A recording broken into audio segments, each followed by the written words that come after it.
দিনে দিনে ওজন কমে কাঠি হয়ে যাচ্ছে নুসরাত জাহান। কিন্তু জানেন কি কেন এরকমটা হচ্ছে তার সাথে?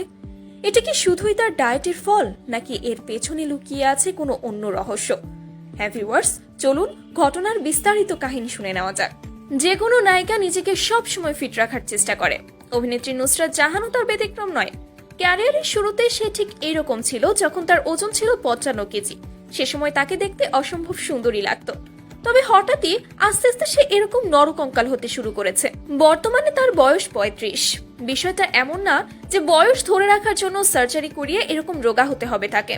উল্টো এখন তাকে দেখতে এতটাই খারাপ লাগে যে বেশিরভাগ সিনেমা থেকেই সে বাদ পড়ে যাচ্ছে তার এই নরকঙ্কালের জন্য। সুন্দর অভিনয় দক্ষতা থাকার পরেও তার সমসাময়িক সমস্ত অভিনেত্রীদের থেকে বেশ অনেকটাই পিছিয়ে পড়ছে সে। বর্তমানে তার ওজন এসে দাঁড়িয়েছে 38 কেজি। তাই তো দর্শক তার এই ধরনের লুক দেখে জানার আগ্রহ প্রকাশ করে বলছে, সে কি ওজন কমানোর জন্য না খেয়ে থাকে নাকি? তো বন্ধুরা, আপনাদেরকে একটা কথা বলে রাখি, অভিনেত্রী নুসরাত জাহান মুখের প্রায় 3 বার সার্জারি করিয়েছে। আপনারা একটু খেয়াল করলে দেখতে পাবেন টলি পাড়ার অন্য অভিনেত্রীরাও কিন্তু সার্জারির পর নিজেদের চেহারা উল্টো আরো বেশি খারাপ করে ফেলেছে। যেমন মিমি, শুভশ্রী, সায়ন্তিকা সকলেই। গুঞ্জন রয়েছে প্রথমবার সার্জারির পর চেহারা আগের মতো করতেই সেকেন্ড সার্জারি করে নুসরাত। আর সেবারও যখন সফল হয় না, এরপর আরো একবার সার্জারি করায়। আর এজন্যই মূলত তার এই অবস্থা। যদিও অনেকেই বলছে অভিনেত্রী নুসরাত জাহান ডায়াবেটিসে আক্রান্ত, আবার অনেকেই বলছে ভিন্ন রোগের কথা। সে যাই হোক ভিউয়ার্স, এখনো পর্যন্ত অথেন্টিক তথ্য আমাদের কাছে মেলেনি। তবে পরবর্তী আপডেট পেতে আমাদের সঙ্গে থাকার অনুরোধ রইল। আর হ্যাঁ, অভিনেত্রী নুসরাত জাহানকে আপনাদের আগে কেমন লাগতো এবং এখন কেমন লাগে কমেন্ট করে জানাতে ভুলবেন না।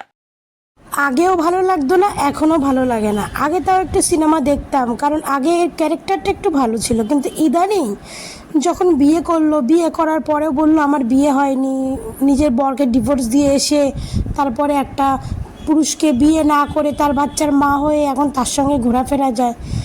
তো এখন তাকে দেখতেই পছন্দ করি না। কিন্তু হ্যাঁ, তাকে দেখতে সুন্দর ছিল, তার লুকটাও মোটামুটি অনেকই ভালো, অনেক সুন্দর লুক, দেখতেও সুন্দর ছিল।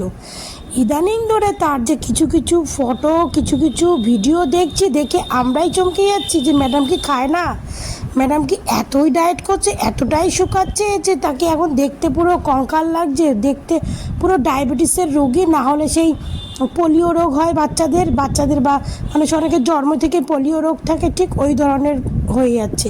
দেখতে প্রচণ্ডই বাজে লাগছে। তো এই নায়িকা তো সার্জারি করেছে, আমরা সবাই জানি এই নায়িকার সার্জারি করে ঠোঁট ফোট অনেক মোটা করেছে আগে থেকে। জানি না এরা কেন সার্জারি করে। ভগবান এদের যেভাবে যতটা সুন্দর পাঠিয়েছে সেটাই তো অনেক সুন্দর, কিন্তু এরা আরও সুন্দর করার জন্য নিজেকে সার্জারি করে এতটা মানে ভয়ঙ্কর করে ফেলে যেটা আর দেখার হয় না। তো এরকম কিছু কিছু নায়িকারা নিজেদের সার্জারি করে নিজেদেরকে পুরো ভয়ঙ্কর বানিয়ে ফেলেছে।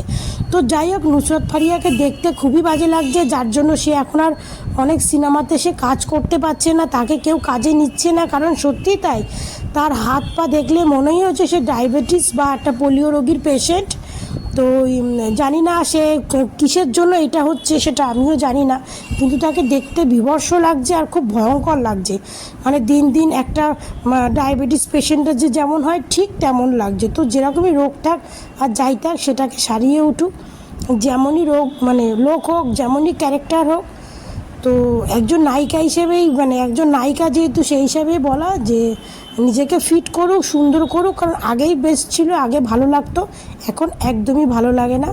তো বন্ধুরা, তোমরা সবাই ভালো থেকো, সুন্দর থেকো। ভিডিওটা ভালো লাগলে কমেন্ট করো, লাইক করো, শেয়ার করো, আর প্লিজ আমার চ্যানেলটাকে ফলো করে দিও। তো সবাই ভালো থেকো, সুস্থ থেকো, টাটা।